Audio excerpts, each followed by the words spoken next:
Ordem no culto. Depois que o apóstolo Paulo tratou no capítulo 14 da primeira carta do apóstolo São Paulo aos Coríntios, a respeito dos dons e das profecias, ele tratou este assunto até o versículo de número 25 de 1 Coríntios capítulo 14. Agora ele vai tratar da ordem no culto, como aplicar esses dons no culto, o que acontece no culto. Eu quero compartilhar com você esta palavra. Ela é rápida, por isso eu peço que, se você puder ficar comigo até o final, será de grande relevância para a tua vida também. Nós estaremos falando do verso 26 ao verso 40 em rápidas palavras. Estarei falando de versículo por versículo. Esta palavra é a palavra das 7 da manhã para o teu coração. Estou aqui todos os dias de segunda a sexta-feira. Este canal é o canal da bênção, canal PR João Guimarães. Se você ainda não é inscrito, se inscreva neste canal, é o canal da Bíblia. Nós não tratamos outro assunto aqui, a não ser somente sobre a Bíblia Sagrada. Eu já estou vindo lá de Gênesis, capítulo de número 1.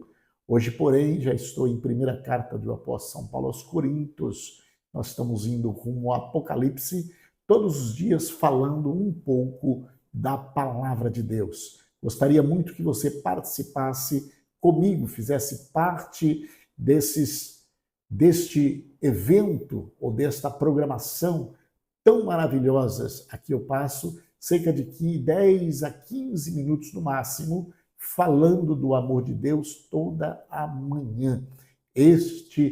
Esta programação, ela tem um cunho evangelístico.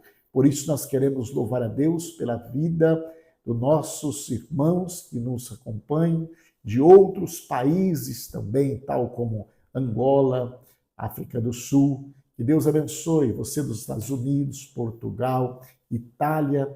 Que Deus continue abençoando a vida de todos vocês, assim também todos aqui do Brasil. E vamos para o texto sagrado, nós vamos estar lendo o versículo de número 26 da primeira carta do apóstolo São Paulo aos Coríntios, capítulo 14, na versão NVI, e diz assim o texto sagrado na tela. Portanto, que diremos, irmãos? Quando vocês se reúnem, cada um de vocês tem salmo,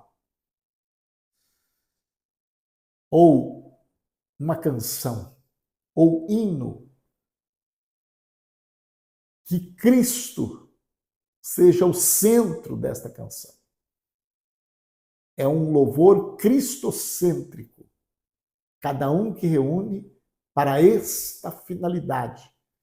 Isto é uma adoração a Deus. Então, quando reúnem, numa reunião de culto, cada um de vocês tem louvores, tem salmos, tem adoração a Deus. Em primeiro lugar, adoração a Deus faz parte do culto. Isto é, compõe o culto, traz o brilho para Deus, para o culto e adora a Deus. Traz o brilho para o culto e adora a Deus.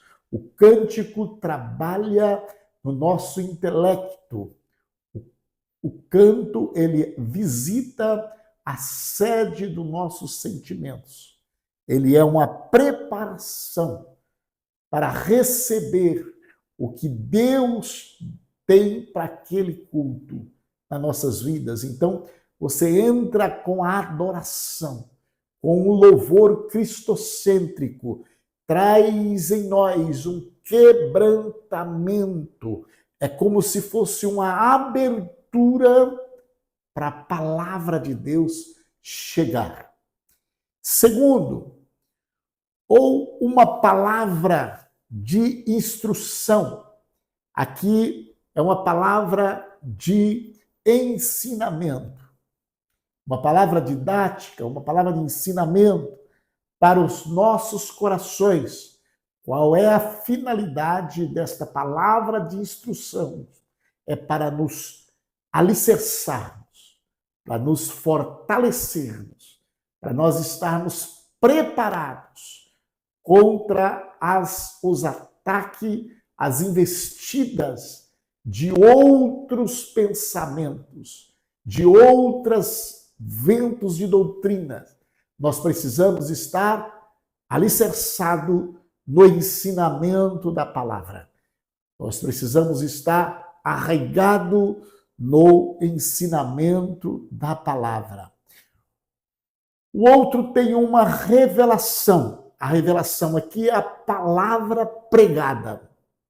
Então, um tem ensino, instrução para fortalecer a doutrina. O outro chega com louvor. E o outro chega entregando algo do céu para o coração da igreja. Isto é revelação. Esta revelação ela pode ser feita através da Bíblia Sagrada. Esta revelação ela pode ser uma palavra rema, uma palavra inspirada por Deus que sairá do profeta, que estará ministrando a palavra. Esta ministração ou esta revelação, ela pode também ser individual. Deus pode usar o profeta e entregar algo para a igreja ou para a pessoa individual, mas toda a finalidade é de edificação, ainda que ela seja de correção, mas ela edifica. Ainda que ela seja de uma exortação, ela edifica. Ela seja de consolo, mas ela edifica. A outra palavra, uma língua ou uma interpretação. Então, outra palavra, uma palavra em uma língua ou uma interpretação. Então, pode ter um mistério na língua estranha, mas que haja uma interpretação. Já foi tratado isso nos primeiros versículos. Tudo, o louvor, a instrução, a profecia, a língua, tudo isso seja feito para a edificação da igreja. Paulo está ensinando a igreja de Corinto, cheia de problema, com dificuldade, mas ele visa edificação da igreja. Não é para nenhum interesse próprio, não é para glória de homem, não. É para glória de Deus na edificação da igreja. Não podemos perder este foco, é da igreja, edificação da igreja. Verso 27. Se, porém, alguém falar em língua, devem falar 2, ou máximo 3, e alguém deve interpretar 2 ou 3, tendo em vista que é um de cada vez. Vamos ler o texto próximo, 28. Se não houver intérprete, fique calado na igreja, falando consigo mesmo e com Deus.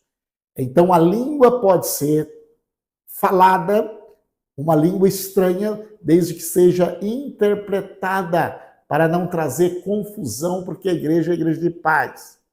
29. Tratando-se de profetas, falem 2 ou 3, e os outros julguem cuidadosamente o que foi dito. Não é o profeta, mas é o que foi dito pelo profeta. Logo, aquelas instruções que nós vimos lá em cima, aquelas profecias que nós vimos lá em cima, que é a palavra, essa profecia, esse profeta aqui, já não é o pregador da palavra. Essa já é a profecia mesmo. Mas fale um de cada vez. Então, julgue cuidadosamente o que foi dito, que também pode ser a pregação da palavra e não, Paulo está alertando, para não comer qualquer coisa, ainda que seja sair da Bíblia, mas que esta interpretação ela seja divina. Se vier uma revelação a alguém que está sentado, cale-se o primeiro. Então, para falar o outro. 31, pois vocês todos podem profetizar, cada um por sua vez, de forma que todos sejam instruídos e encorajados, cada um por sua vez, para ter ordem no culto. Ordem no culto. Você já imaginou todo mundo profetizando? Lá nos versículos anteriores, fale 2 ou 3. Aqui ele explica, mas um de cada vez, para que tenha ordem no culto. 32. O espírito dos profetas está sujeito aos profetas. Por isso, o profeta não está fora de si, não entrou em êxtase, está fora de si, não. Ele sabe o que está fazendo. Quando tem que parar, ele sabe. Quando tem que começar, ele sabe. Ele é racional. 33. Pois Deus não é Deus de desordem. Por isso que eu disse, ordem, um de cada vez. Mas de paz, como em todas as congregações dos santos. Então, Deus é Deus de paz em todas as congregações dos santos. Não é Deus de confusão. Então, pode ter profecia, pode ter línguas, tem que ter salmos, que é o cântico, tem que ter a pregação da palavra, tem que ter a instrução da palavra, mas tudo com ordem, porque Deus não é Deus de desordem, mas de paz, como em todas as congregações do santo. Permaneçam as mulheres em silêncio nas igrejas, pois não lhe é permitido falar, antes permaneçam em submissão, como diz a lei. Se quiserem aprender alguma coisa, que perguntem a seu marido em sua casa, pois é vergonhoso uma mulher falar na igreja, verso 34 e 35. O que é a mulher ficar parada na igreja? Se a mulher, elas tinham o costume de perguntar. Então elas bloqueavam a palavra.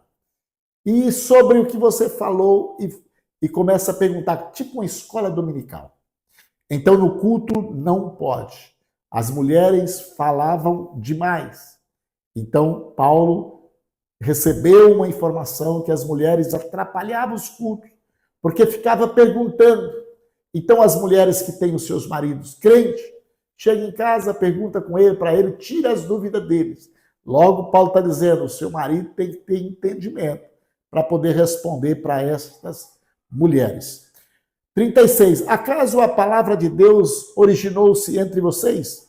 São vocês o único povo que ela alcançou? Se alguém pensa que é profeta ou espiritual, reconheça que o que estou escrevendo a vocês é mandamento do Senhor, Paulo está dizendo. Não é coisa da minha cabeça, é mandamento do Senhor. Verso 38, se ignorar isso, ele mesmo será ignorado. Verso 39, portanto, meus irmãos, busquem com dedicação o profetizar e não proíbam o falar em línguas.